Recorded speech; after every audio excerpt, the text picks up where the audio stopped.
She was paralyzed and ignored all her life, even at her best friend's wedding, until a millionaire stood up and said, "She's mine." The wheelchair was supposed to make her invisible, but when his voice cut through the wedding silence like thunder, "She's mine," every eye in that garden turned to see Simone Williams for the first time in years. Before we explore all the details of this incredible story, tell me where you are watching from in time. Subscribe now to the channel so you don't miss future video uploads. Thank you. Now back to the story. Simone Williams had perfected the art of disappearing in plain sight. She positioned her wheelchair behind the last row of white folding chairs, far enough from the altar that the afternoon shadows would swallow her whole. The June sun streamed through the oak trees of the Riverside Manor's garden, casting everything in golden light. Everything except her corner, where she sat like a footnote in someone else's fairy tale. "You made it." Brianna's voice rang out across the pre-ceremony chaos, but her best friend's attention was already being pulled away by a bridesmaid with an emergency about boutonnieres. The hug was quick, distracted, the kind that said, "I'm so glad you're here," while simultaneously meaning, "I can't really talk right now." Simone understood. It was Brianna's day. It was supposed to be perfect, and nothing about Simone's presence, the wheelchair, the careful navigation around flower arrangements, the way conversations seemed to halt when people noticed her, felt like it belonged and perfect. She'd been to 12 weddings since the accident 3 years ago. 12 times she'd watched her friends float down aisles in white dresses while she sat in chairs that creaked when she shifted, listening to promises about walking through life together. The irony wasn't lost on her. "Ladies and gentlemen, if you could take your seats, we're about to begin," the wedding coordinator announced, clipboard in hand and stress radiating from her perfectly pressed blazer. Simone watched the migration of guests, women in pastel dresses and men in summer suits, all gravitating toward the front rows like moths to flame. She stayed where she was. She'd learned that moving through crowds in her wheelchair was like being a rock in a river. People flowed around her with polite smiles and careful distances, but she remained stationary, separate. The string quartet began the processional, and Simone felt that familiar ache bloom in her chest. Not jealousy exactly. More like grief for a version of herself that might have walked down an aisle someday, might have made promises about forever without the qualifying clause of "if my body cooperates." She closed her eyes and let the music wash over her, trying to summon the joy she genuinely felt for Brianna. They'd been best friends since college, roommates who'd stayed up until 3 a.m. planning their future weddings with magazine cutouts and cheap wine.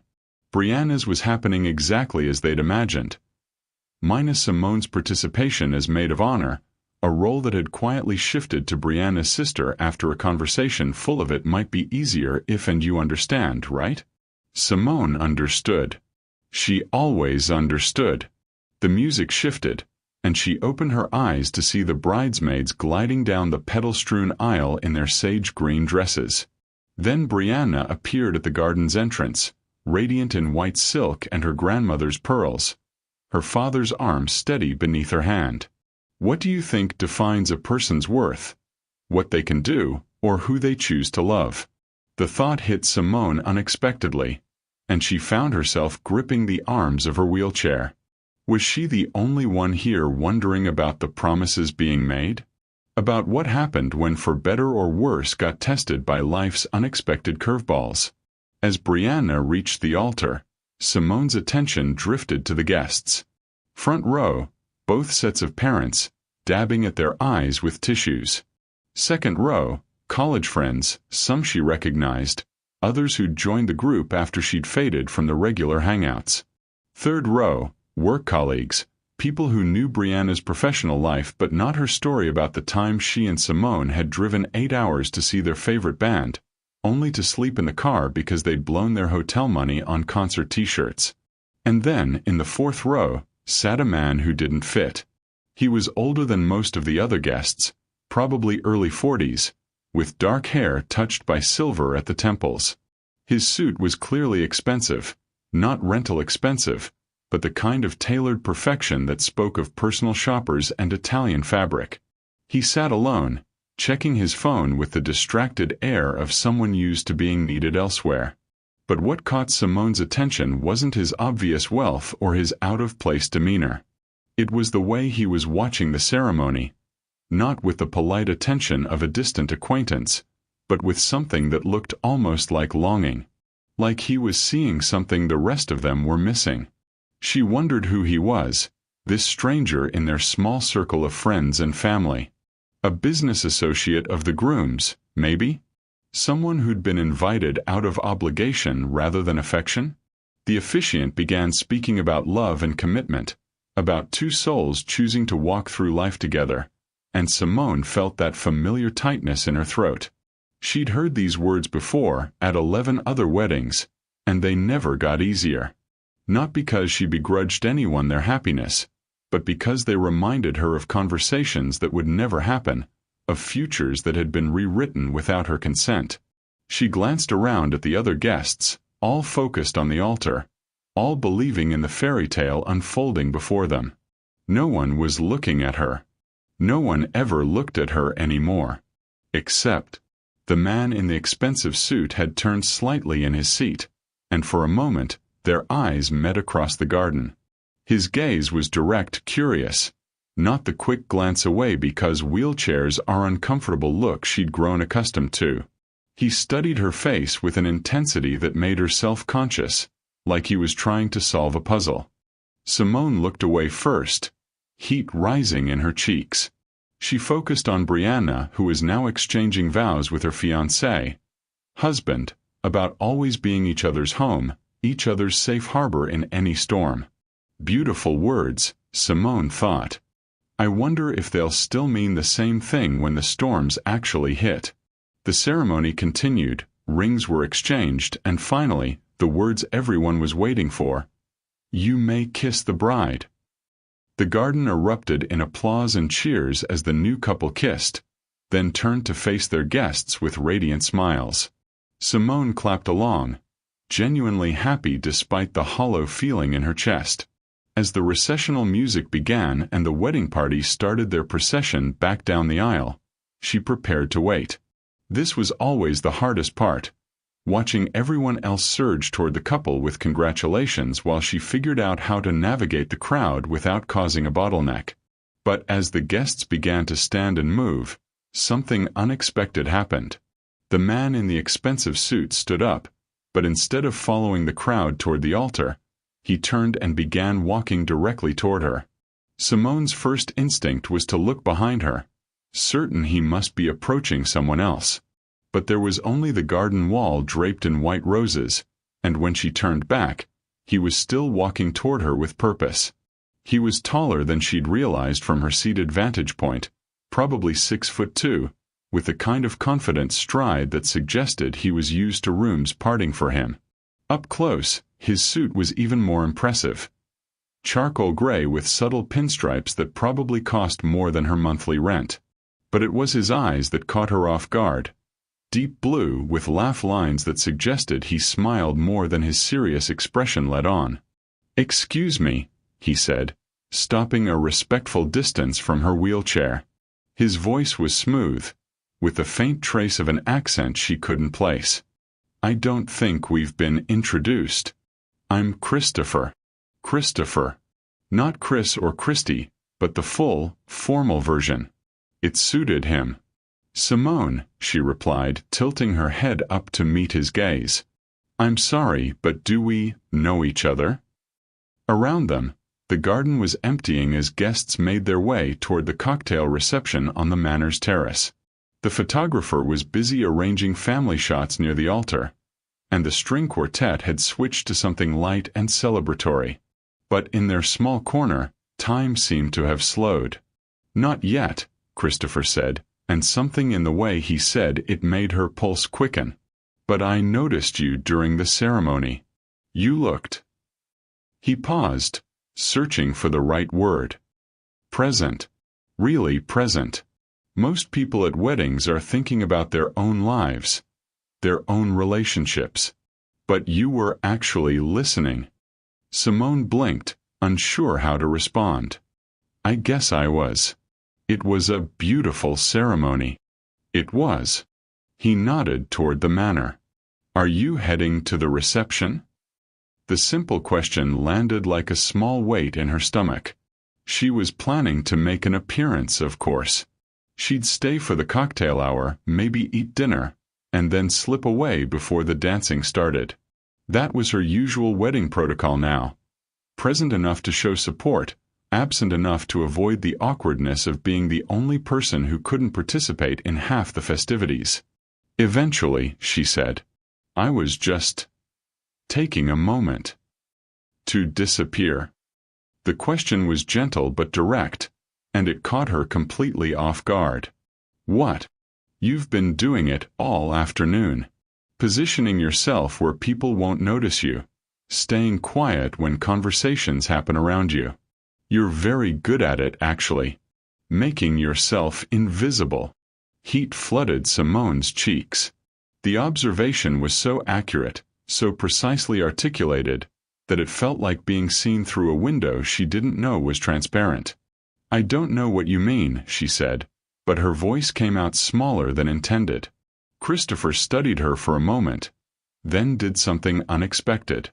He pulled one of the folding chairs closer and sat down, bringing himself to her eye level.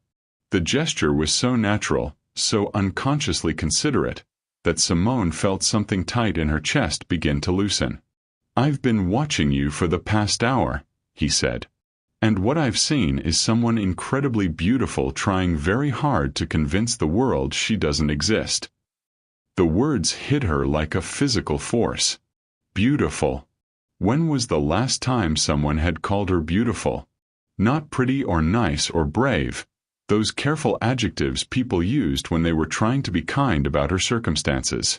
But beautiful, said with conviction like he actually meant it. You don't know anything about me, she whispered. I know you have the most expressive face I've ever seen. I watched you during the vows, and you felt every word they said. I know you have incredibly strong hands. I saw how carefully you positioned your wheelchair to avoid blocking anyone's view, even though it meant you couldn't see as well. And I know that whatever happened to put you in that chair, it didn't break the most important parts of you. Simone's breath caught. She stared at him, this stranger who seemed to see things that even her closest friends missed. Why are you telling me this? She asked. Because, Christopher said, leaning forward slightly, I don't think anyone has told you in a very long time. Before she could respond, a commotion near the manor's terrace drew their attention. Someone was shouting, not in celebration, but in anger. They turned to see a man in an ill-fitting tuxedo gesticulating wildly at Brianna, who looked close to tears. Her new husband was trying to intervene, but the man, Simone recognized him as Brianna's cousin Derek, was clearly intoxicated and becoming increasingly belligerent. This is supposed to be a family celebration, Derek's voice carried across the garden. Not some charity case parade. Simone's blood went cold. She couldn't hear everything he was saying, but she caught enough fragments. Wheelchair taking up space. Ruining photos. Should have stayed home. How do you handle moments when someone tries to diminish your worth? Do you fight back or let others defend you? The humiliation was instant and total.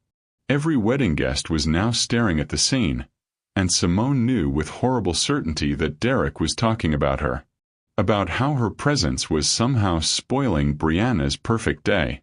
She gripped her wheelchair's controls, ready to retreat as quickly and quietly as possible. She'd slip away while everyone was distracted, avoid the scene, pretend she hadn't heard any of it. It was what she always did, disappear rather than cause more trouble. But as she began to back away, Christopher's hand gently touched her arm.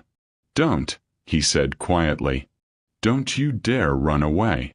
You don't understand, Simone said, her voice shaking. This always happens. I should just. Simone. The way he said her name made her stop. It was firm but not commanding, like he was anchoring her to something solid. You have every right to be here. You belong here." Derek's voice was getting louder, more aggressive. Brianna was openly crying now, and other guests were starting to murmur uncomfortably. The beautiful garden celebration was dissolving into chaos, and Simone was at the center of it. "I should go," she said again, but Christopher was already standing. What happened next unfolded like a scene from a movie, surreal in its precision and timing. Christopher walked calmly toward the terrace, his expensive shoes clicking against the stone pathway. As he approached the group, Derek was in the middle of another alcohol-fueled rant about political correctness and accommodations nobody asked for. The garden fell silent as Christopher reached them. He was several inches taller than Derek and infinitely more composed, but it wasn't his physical presence that commanded attention. It was the quiet authority in his voice when he spoke. "I'm sorry," Christopher said, his tone polite but carrying an edge that could cut glass. "But I think there's been a misunderstanding." Derek turned, swaying slightly. "Who the hell are you?" "Someone who needs to clarify something important." Christopher's voice carried across the garden, reaching every guest, every bridesmaid, every family member. "The woman you're referring to isn't some charity case or accommodation." Simone's heart stopped. "She's mine." The words rang out clear and unequivocal, settling over the garden like a declaration of war. Every conversation ceased. Every eye turned toward Christopher, then followed his gaze back to where Simone sat, frozen in her wheelchair. "She's mine," he repeated, louder this time, making sure everyone heard. "And if you have a problem with her being here, you have a problem with me." The silence stretched, broken only by the distant sound of classical music still playing from hidden speakers. Simone felt like she was watching the scene from outside her body, unable to process what was happening. Derek, suddenly faced with an opponent who wasn't backing down, seemed to shrink. He mumbled something about not meaning any offense and slunk away toward the bar. The other guests began talking again, but in hushed, excited tones. Christopher walked back toward Simone, and she could see determination in every step. When he reached her, he extended his hand. "Dance with me," he said. "I can't," she started, but he shook his head. "Yes, you can. The music is playing, there's plenty of space, and I happen to be an excellent dance partner for any situation." Simone looked around the garden. Everyone was watching them, waiting to see what would happen next. Brianna had stopped crying and was staring with obvious shock. The photographer had lowered his camera. Even the string quartet seemed to be playing more quietly, as if they didn't want to miss what came next. "I don't know how to explain this," Christopher said, his voice gentle again. "But from the moment I saw you sitting in that corner trying to make yourself invisible, I knew I couldn't let you disappear. Not today. Not without at least one person seeing how extraordinary you are." He kept his hand extended, waiting for her answer. Simone looked at his face, searching for signs of pity or performance, some indication that this was about making a scene rather than making a connection. But what she saw was sincerity, and something that looked almost like wonder. "You don't even know me," she whispered. "Then let's fix that," he said. "Starting now." Around them, the garden held its breath. Slowly, carefully, Simone reached up and took his hand. The dance wasn't what anyone expected.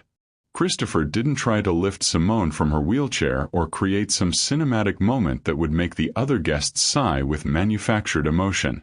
Instead, he simply held her hand and began to move, leading her in a slow circle around the garden's edge while the string quartet played a haunting rendition of "At Last." He guided her wheelchair with such natural grace that it looked choreographed, one hand holding hers while he walked beside her, occasionally spinning her gently or drawing her chair closer so they could speak in whispers. To anyone watching, it looked effortless. But Simone could feel the careful attention he was paying to every movement, ensuring she never felt awkward or out of control. "How did you know?" she asked as they moved past a cluster of white peonies. Know what? That I needed someone to see me today. Christopher was quiet for a moment, considering his answer. Because I know what it feels like to be invisible in a crowd of people who are supposed to care about you. The admission hung between them as they continued their unconventional dance. Simone studied his profile, the strong jaw, the slight furrow between his brows that suggested he was used to thinking deeply about things. You don't look like someone who's ever been invisible, she said. Money has a way of making people notice you, he replied. But it doesn't mean they see you. They passed near the terrace where the cocktail reception was in full swing. Simone could feel the weight of dozens of eyes following their movement, could hear the buzz of conversation that was undoubtedly about them. Brianna was standing near the bar with her new husband, both of them watching with expressions Simone couldn't quite read. People are staring, she murmured. Let them. Christopher's hand tightened slightly on hers. You've spent enough time worrying about what other people think. And you know this how? Because you positioned yourself in the furthest corner of the garden. Because you came to your best friend's wedding alone, even though someone like you should never have to be alone anywhere. Because you were planning to leave early, probably right after dinner, to avoid the dancing. Simone's breath caught. He'd read her so completely, so accurately, that it was almost frightening. You still haven't told me who you are, she said. I mean, really. How do you know Brianna and James? Christopher's jaw tightened almost imperceptibly. I don't. The music swirled around them, but Simone felt like the world had tilted off its axis. What do you mean, you don't? I mean, I've never met either of them before today. She stopped moving, forcing him to halt their dance. Then what are you doing here? What would you do if someone claimed you as theirs without your permission? Would you be grateful or angry? For the first time since he'd approached her, Christopher looked uncertain. He ran his free hand through his hair, disturbing the perfect styling. I was driving by, he said finally. I saw the wedding set up through the gates, and I stopped. You crashed a wedding? Simone's voice came out higher than intended. Not crashed exactly. The coordinator assumed I was someone's +1 who'd arrived late. I didn't correct her. Simone stared at him, trying to process this information. So you're telling me you saw a random wedding and decided to attend it? No. Christopher's eyes met hers directly. I saw you, sitting alone in that corner, looking like you were carrying the weight of the world on your shoulders. And I couldn't drive away. The honesty in his voice was devastating. Simone felt exposed, like he'd peeled back layers of careful protection she'd built around herself. That's insane, she whispered. Probably, he agreed. But I haven't been able to stop thinking clearly since my daughter died 2 years ago, so insane feels about right. The words hit Simone like a physical blow. Suddenly, the longing she'd seen in his eyes during the ceremony made perfect sense. The way he'd watched the bride and groom exchange vows about walking through life together. The intensity with which he'd studied her face. Christopher, she said softly. Her name was Sophie. She was 8. His voice was steady, but Simone could hear the fractures underneath. Leukemia. We fought it for 3 years and she was so brave, so much braver than I ever was. But in the end... He trailed off, and they stood in silence for a moment, the wedding celebration continuing around them like background noise. Is that why you stopped? Simone asked. Because you recognized something in me. I recognized someone who understands that life can change everything in an instant. That the person you thought you were going to be sometimes just stops existing. Simone felt tears prick her eyes. She'd been thinking about him as this confident stranger who'd swept in to rescue her. But now she could see the truth. He was as lost as she was, just better at hiding it. What happened to you? He asked gently. If you want to tell me. Simone looked around the garden, at the other guests laughing and drinking and celebrating love's triumph over adversity. None of them wanted to hear about real adversity. None of them wanted to know about the car accident that had happened on a rainy Tuesday evening 3 years ago, or the drunk driver who'd walked away without a scratch while she'd spent 6 months learning how to exist in a body that no longer obeyed her commands.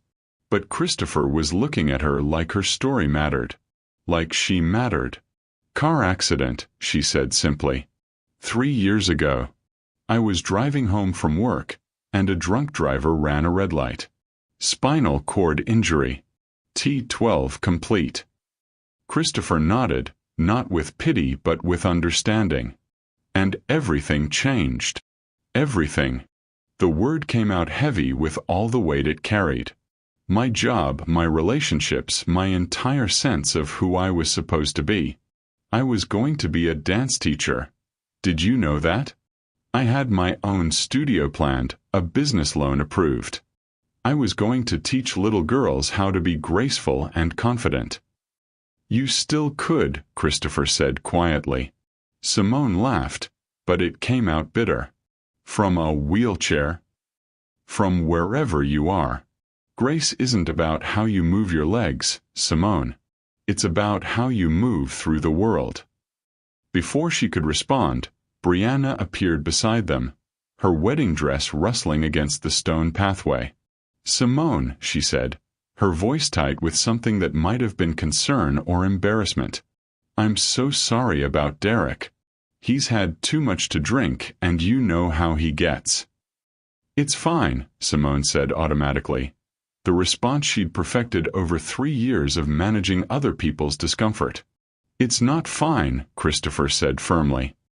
And she shouldn't have to pretend it is. Brianna's eyes widened as she really looked at Christopher for the first time. Simone could practically see the calculations happening. Expensive suit, confident manner, the way he'd handled Derek with such authority. I don't think we've met, Brianna said, extending her hand. I'm the bride. Christopher. He shook her hand politely but didn't elaborate. Are you James's colleague? From the bank. No. The silence stretched uncomfortably. Simone could see Brianna struggling to place him, to figure out how this stranger had ended up defending her friend with such passion. Christopher was just keeping me company, Simone said, trying to smooth over the moment. Actually, Christopher said, I was hoping to steal her away for dinner. That is, if you don't mind missing the reception. Both women stared at him. Simone felt her heart skip several beats. You want to leave? She asked. I want to take you somewhere we can actually talk. Somewhere you don't have to worry about positioning yourself in corners or planning your escape route. Brianna looked between them, clearly trying to process what was happening. But the reception, the dinner, I mean, you just got here, Simone. Did I? Simone asked, and there was an edge to her voice that surprised all three of them. Because from where I was sitting, it felt like I'd been forgotten the moment I arrived. That's not, Brianna started, but Simone held up her hand. It's okay, Bri. Really. It's your day, and you should enjoy it. But I think I'm ready to try something different. She looked up at Christopher, who was watching her with an expression of quiet encouragement. Are you sure? He asked.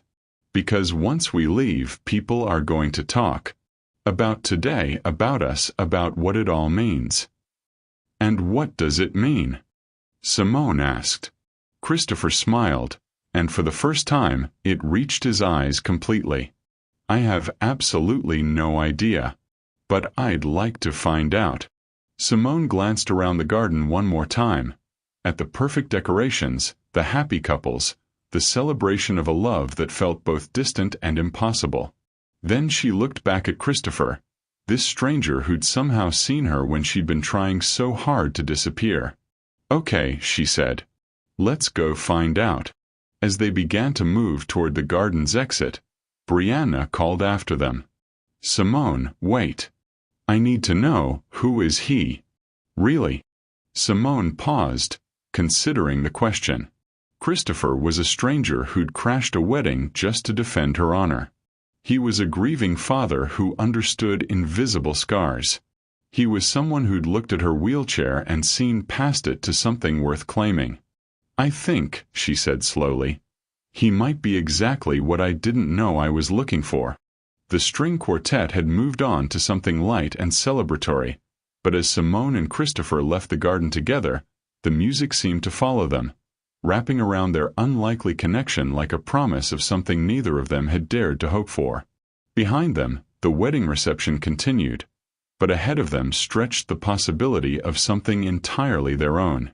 Christopher's car was exactly what Simone expected and nothing like what she'd prepared for. The sleek black Tesla was clearly expensive, but it was the accessibility features that caught her off guard.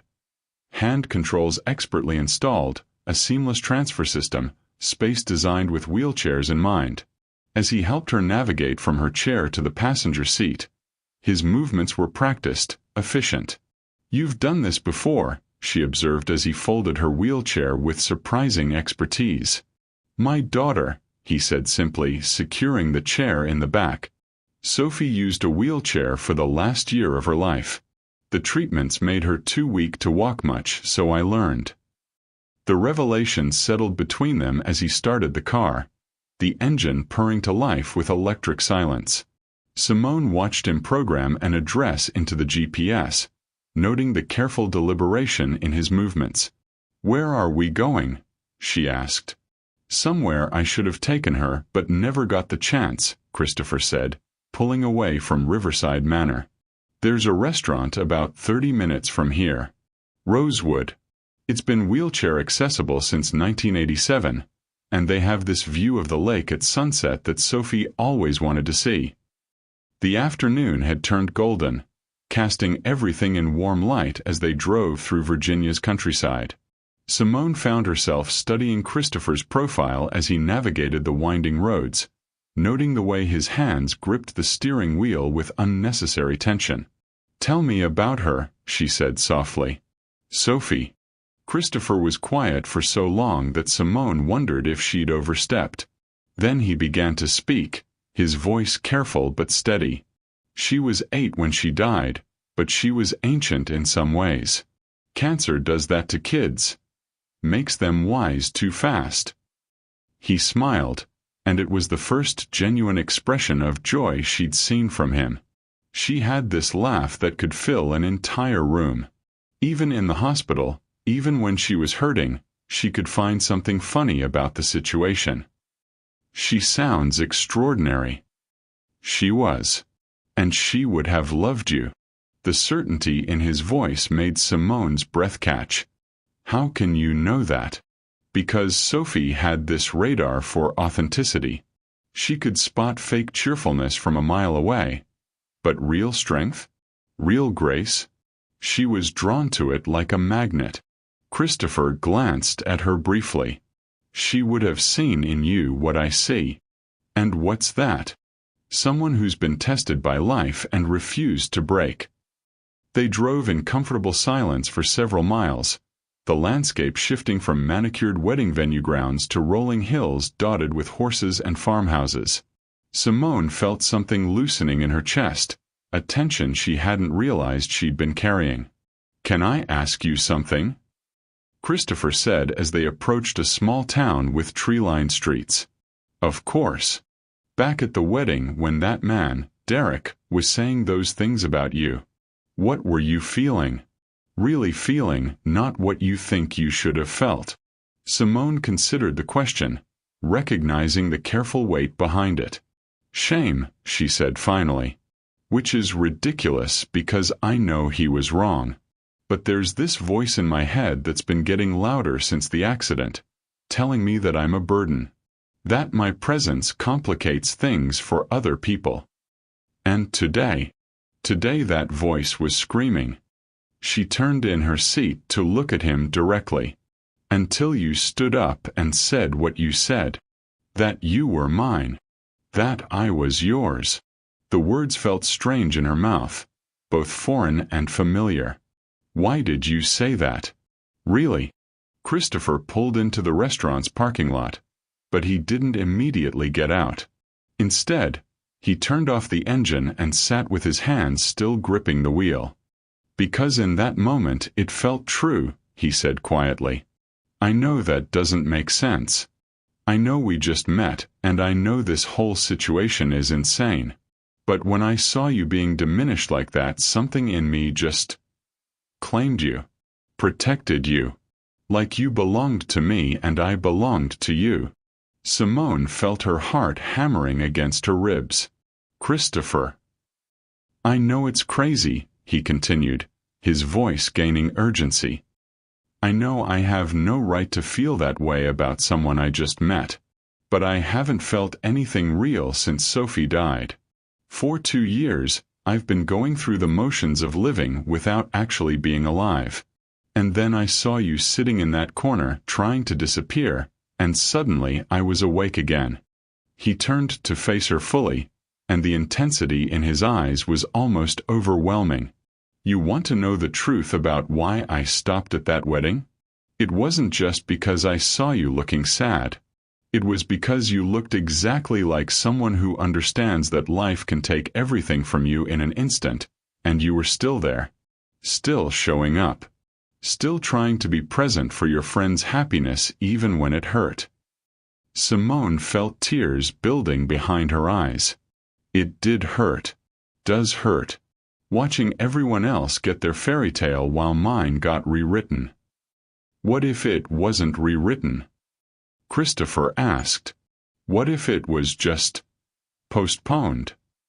Before Simone could respond, her phone buzzed with a text message. Then another. And another. Brianna, where did you go? People are asking questions. Brianna. Who is he, Simone? Nobody knows him. Brianna. Derek is saying he looked him up and thinks he's some kind of businessman? This is my wedding day and I need answers. Simone stared at the messages, feeling the weight of real life crashing back into their golden bubble. Everything okay? Christopher asked, noticing her expression. Brianna's freaking out. She wants to know who you are. Simone looked up at him. Derek apparently tried to look you up. Christopher's jaw tightened. And what did he find? I don't know. What would he find? The question hung between them like a challenge. Simone realized that despite everything they'd shared, despite the intimacy of the last few hours, she still knew almost nothing concrete about this man who'd claimed her in front of a garden full of strangers. My full name is Christopher Reed, he said slowly. I own a tech company based in Richmond. Reed Solutions. We specialize in accessibility technology. Simone's phone buzzed again. This time it was a Google search result that Brianna had screenshotted and sent to her. Christopher Reed, CEO of Reed Solutions. Net worth estimated at $47 million. Daughter Sophie Reed died of leukemia in 2023. Wife Elizabeth Reed died in car accident in 2021. The phone slipped from Simone's hands. Your wife, she whispered. Christopher closed his eyes. Car accident. 6 months before Sophie's diagnosis. Drunk driver. The parallel hit Simone like a physical blow. A drunk driver had destroyed his family just like one had destroyed her future. But where she'd survived and had to rebuild, he'd lost everything. Oh my God, she breathed. Christopher, I'm so sorry. Elizabeth was driving home from her book club. It was a Tuesday night, and she always called me when she left so I'd know to expect her. She was 3 blocks from home when it happened. Simone felt sick. The coincidence was too brutal, too perfect. Is that why you stopped today? Because you recognized. Because I recognized someone else whose life was shattered by some stranger's selfish decision, Christopher said, his voice raw. And because for the first time in 2 years, I met someone who might understand what it feels like to have your entire future erased in a single moment. Her phone was buzzing constantly now. More messages from Brianna, probably from other wedding guests who'd witnessed the scene and were now comparing notes. What do you do when someone's past trauma mirrors your own? Does it bring you together or make everything more complicated? They're going to think I'm some kind of gold digger, Simone said, staring at the messages. That I somehow orchestrated this to catch a millionaire. Do you care what they think? The question was simple, but the answer felt monumental. Simone thought about the last 3 years of her life, the careful navigation of other people's discomfort, the constant self-editing to make everyone else feel better about her situation. I don't know, she said honestly. I've spent so long trying not to be a burden that I don't remember what it feels like to just exist without apologizing for it. Christopher reached over and took her hand. Then maybe it's time to find out. But what if this is just grief? What if we're both so broken that we're mistaking recognition for connection? What if we're not? He countered. What if two people who've lost everything they thought they wanted are exactly what each other needs? Simone's phone rang. Brianna's name flashed on the screen. I should answer, she said reluctantly. Simone. Thank God. Where are you? Brianna's voice was tight with stress. Everyone's asking about what happened, and I don't know what to tell them. Derek is spreading rumors that this guy is some kind of predator who targets vulnerable women at public events. Derek is an idiot, Simone said firmly. But I need to know, are you safe? Do you know anything about this man? Because James looked him up and apparently he's worth millions, and I just don't understand why someone like that would be at my wedding and... Bree, Simone interrupted. Stop. What? I said stop. Stop managing this for me. Stop trying to protect me from my own choices. And stop letting Derek turn your wedding day into some kind of investigation about my life. Silence on the other end of the line. I'm 32 years old, Simone continued, her voice growing stronger. I've been making my own decisions for a very long time, including some terrible ones. But this feels like the first good decision I've made in 3 years. But Simone. No buts. I'm exactly where I want to be, with someone who sees me as a whole person instead of a problem to be solved. And if that makes other people uncomfortable, that's their issue to work through. Christopher was watching her with something that looked like pride, and it gave her the courage to continue. I love you, Bree. You're my best friend, and I want you to have the most beautiful wedding day imaginable. But I won't apologize for finally finding someone who doesn't make me feel like I need to disappear. Simone, I never meant. I know you didn't. But that's what happened anyway. Simone looked at Christopher, who was nodding encouragement. I'll call you tomorrow, okay? After you've had time to actually enjoy your honeymoon suite instead of worrying about me. She hung up before Brianna could respond. The parking lot was quiet except for the distant sound of other diners' conversations drifting from the restaurant's patio. Christopher was still holding her hand, his thumb tracing gentle circles across her knuckles. How do you feel? He asked. Terrified, Simone said immediately. And exhilarated. And like I might throw up. Christopher laughed, the sound rich and genuine. That sounds about right for making a decision that actually matters. What happens now? She asked. I mean, really. What happens when we walk into that restaurant and have dinner and try to figure out if this is real or just two traumatized people finding each other at exactly the right moment? I don't know, Christopher said honestly. But I know that for the first time since I lost my family, I'm curious about tomorrow. And that has to count for something. Simone looked at the restaurant, then back at his face, seeing hope mixed with uncertainty in his expression. Okay, she said, squeezing his hand. "Let's go find out what tomorrow looks like." As they prepared to get out of the car, Christopher paused. "Simone, whatever happens, whether this is the beginning of something or just one perfect evening, you should know that you're not invisible anymore. Not to me. And you should know," she replied, "that you're not alone anymore. Not if you don't want to be." They sat for a moment longer, two people who'd found each other in the most unlikely circumstances, both afraid to hope but unable to stop themselves from trying. Then Christopher smiled, the expression transforming his entire face. "Ready to scandalize some restaurant patrons?" he asked. "With you." Simone grinned back. "I'm ready for anything." The restaurant was everything Christopher had promised and nothing like what Simone had expected. Rosewood sat perched on a small hill overlooking Lake Anna, its wraparound porch dotted with tables that offered unobstructed views of the water.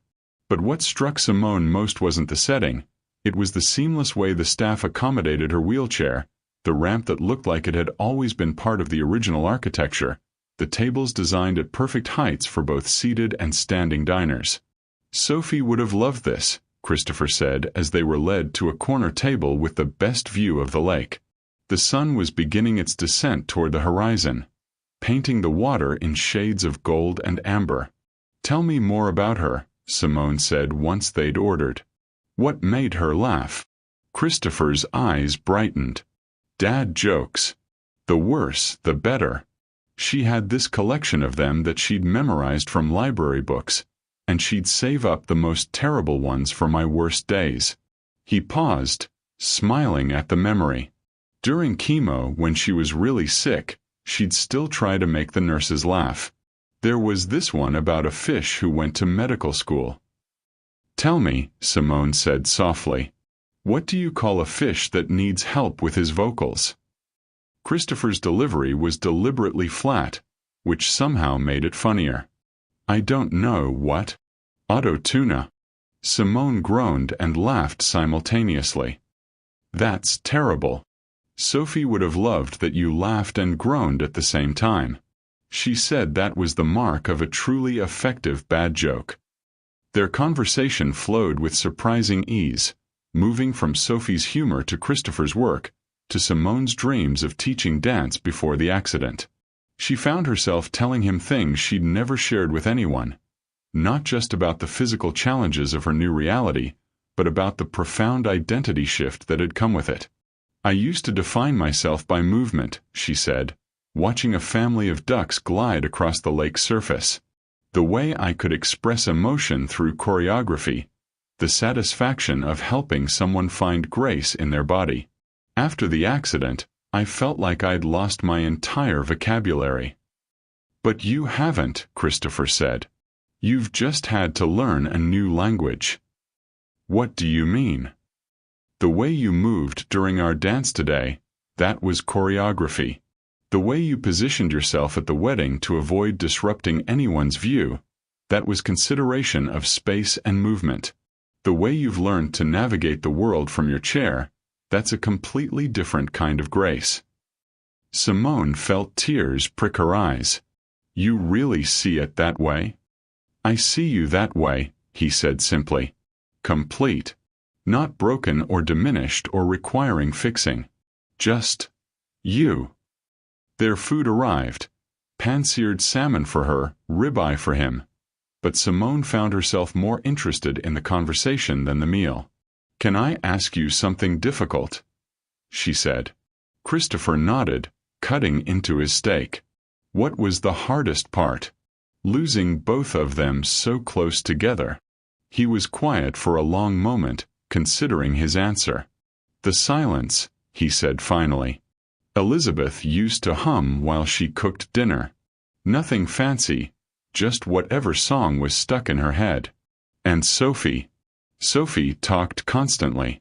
Stream of consciousness chatter about everything she was thinking. Our house was never quiet. And now it's a mausoleum. Every room echoes. I catch myself sitting 3 places at the table sometimes, or buying Sophie's favorite cereal out of habit. He looked out at the lake. I thought about selling it, but that felt like erasing them completely. Maybe, Simone said carefully, the house isn't meant to stay silent forever. Christopher's eyes met hers across the table. What are you saying? I'm saying that maybe healing doesn't mean forgetting. Maybe it means finding new ways to honor what you've lost while still being open to what you might find. As if summoned by their conversation, Simone's phone buzzed with another text. This time it wasn't from Brianna. It was from her sister Jessica. Bree called Mom. Apparently you've caused quite a scandal.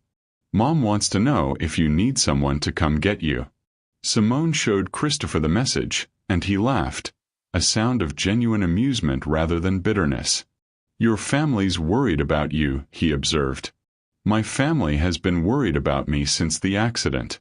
They think I'm fragile now, incapable of making decisions for myself. Simone set her phone aside without responding. They mean well, but they've never quite figured out how to see me as anything other than their wounded sister who needs protection. And how do you want to be seen? The question was simple, but it hit Simone like a revelation. When was the last time anyone had asked her that? When was the last time she'd even asked herself? Capable, she said without hesitation. Independent. Someone who has something valuable to offer the world beyond being an inspiration for overcoming adversity. You are all of those things, Christopher said. But what else? Simone thought about it, really thought about it, while watching the sunset paint the lake in impossible colors. Desired, she said quietly. Not in spite of my wheelchair, not because someone wants to be noble and look past it, but just desired. For who I am, all of who I am. Christopher reached across the table and took her hand.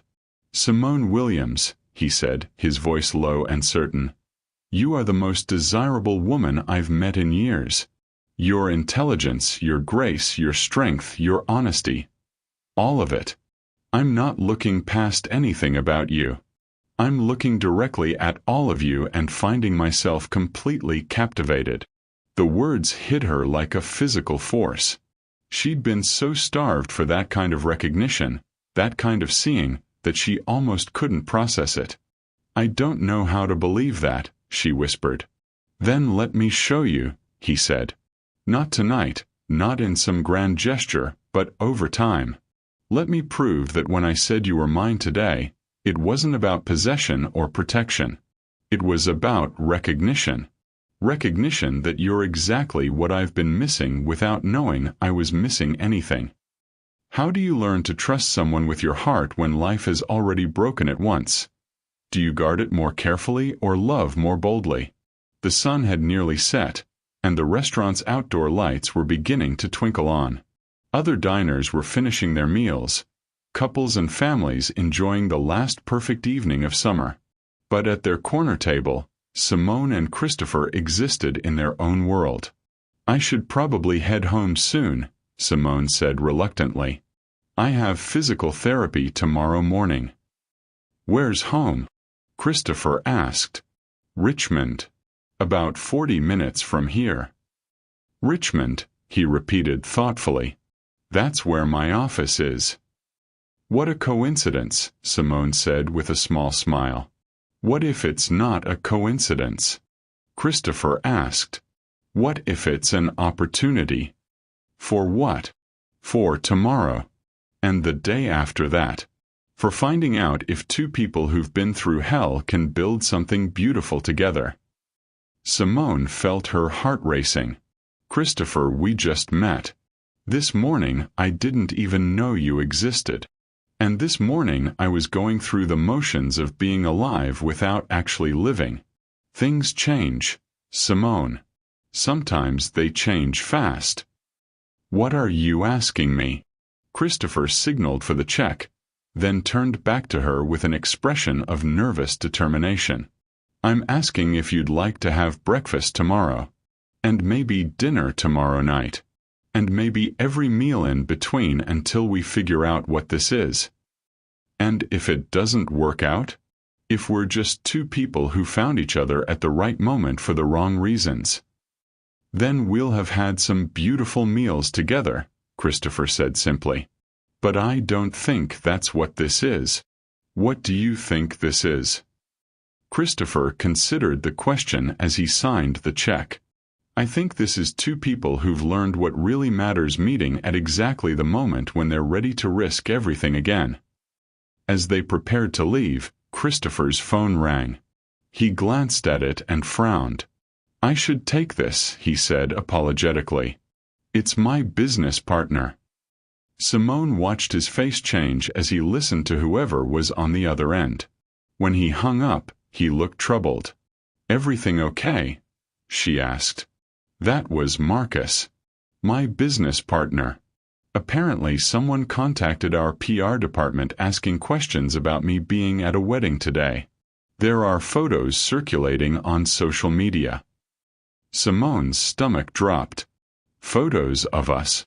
Photos of me claiming you in front of a crowd of strangers, yes. Marcus is concerned about the optics. Optics, Simone repeated flatly. He's worried it looks impulsive. Reckless. Like I'm not thinking clearly. And are you? Thinking clearly. Christopher stood and moved behind her wheelchair, his hands resting gently on the handles. I'm thinking more clearly than I have in 2 years, he said firmly. The question is whether you're willing to face whatever comes next with me. Simone looked out at the lake one more time, now dark except for the reflection of stars on its surface.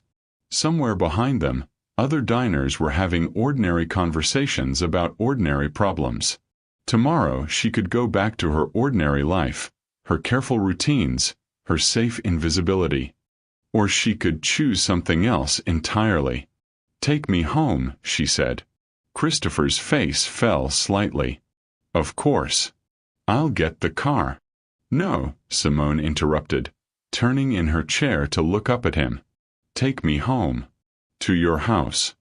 I want to see where Sophie lived. I want to understand the silence you've been carrying. Christopher's breath caught. Simone.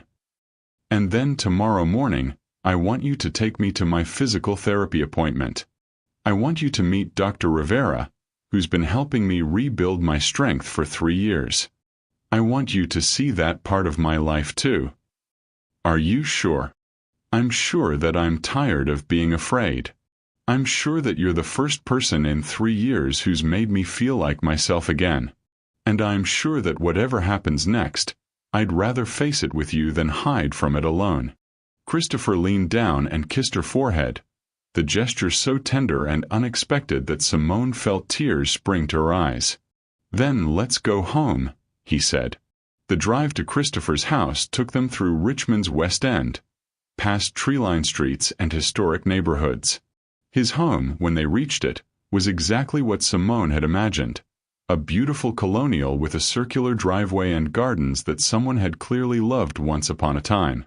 Elizabeth designed the landscaping, Christopher said as he helped her from the car. She said a house should look like it grew from the ground rather than being dropped onto it. Inside, the house was elegant but lived in, with family photos covering every surface and children's artwork still hanging on the refrigerator. Christopher gave her a tour, pointing out Sophie's favorite reading nook, the kitchen where Elizabeth had hummed while cooking, the master bedroom where he now slept alone in a king-sized bed. It's beautiful, Simone said, and meant it. But it feels like it's waiting for something. For what? For life to start happening here again. They ended up in the living room, Christopher building a fire while Simone examined the photos scattered across the mantelpiece. Sophie had been beautiful. Dark hair like her father's, Elizabeth's bright smile, and eyes that seemed to hold secrets. She would have interrogated you mercilessly, Christopher said, noticing where her attention had landed. Sophie had very strong opinions about the people in my life. What would she have asked me? Whether you knew any good knock-knock jokes. Whether you believed in magic. Whether you thought I smiled enough. Christopher sat down on the couch beside her wheelchair. And whether you planned to stick around. And what would I have told her? You tell me. Simone looked around the room, at the photos, at the evidence of a family that had been complete once, at the man beside her who'd somehow learned to hope again. I would have told her that I know 3 knock-knock jokes, all of them terrible. That I believe in the kind of magic that brings the right people together at exactly the right moment. That her father has the most beautiful smile I've ever seen, but he doesn't use it nearly often enough. She paused, meeting Christopher's eyes. And that I plan to stick around as long as he'll have me. Christopher was quiet for a long moment, the fire crackling in the background. Simone, he said finally, I need you to know something. Today, when I said you were mine, that wasn't me claiming ownership of you. That was me recognizing that you're the person I've been incomplete without. I know, she said softly. And when I took your hand for that dance, that wasn't me letting you rescue me. That was me choosing to be seen. So what happens now? Simone smiled, the expression feeling like sunlight after a long winter. Now we figure out how to build something beautiful together. One terrible joke at a time. Christopher laughed. The rich, genuine sound of someone who'd remembered how to be happy. He reached for her hand, intertwining their fingers like they'd been doing it for years instead of hours. I love you, he said, the words slipping out like they'd been waiting just behind his teeth. I know it's too soon and too fast and completely insane, but I love you, Simone Williams. It is too soon, she agreed, her heart hammering against her ribs. And too fast. And completely insane. But I love you too, Christopher Reed. I love your terrible jokes and your broken heart and the way you see me like I'm whole. Outside, the evening had turned cool, but inside Christopher's house, their house maybe someday, warmth flickered in the fireplace and in the space between 2 people who'd found each other when they'd stopped looking. Later, as Christopher helped her into the guest room he'd prepared with the same careful attention he'd shown all evening, Simone realized something profound had shifted. For the first time in 3 years, she wasn't planning her exit strategy. She wasn't calculating how to make herself smaller, less noticeable, less of a burden. She was planning to stay. Good night, Christopher, she said as he paused in the doorway. Good night, Simone. Thank you. For what? For letting me see you. For letting me be seen. For reminding me that love doesn't always look like what we expected, but it's always worth the risk. As he closed the door softly behind him, Simone lay in the darkness thinking about the day that had changed everything. This morning she'd been invisible, convinced she was a burden, preparing to disappear from yet another celebration of other people's happiness. Tonight she was beloved. Tomorrow she would wake up in a house full of love and laughter and possibility, next to a man who saw her not as a problem to be solved or an inspiration to be admired, but as a woman to be treasured. And maybe, just maybe, she would start teaching dance again, not in spite of her wheelchair, but because of all the grace she'd learned while sitting in it. Outside her window, the stars reflected off Lake Anna in the distance, and somewhere in the house, Christopher was learning to sleep peacefully for the first time in 2 years. Both of them were finally, completely, beautifully visible. What does love look like when it finds you at your most invisible moment? Do you believe that sometimes the right person can see us exactly when we need to be seen most? Thank you for watching this story to the end. If you enjoyed this story, you will surely love the next one. It's as crazier and more intriguing as you can ever imagine. So do check it out. Click on the image showing on your screen right now to watch the next one.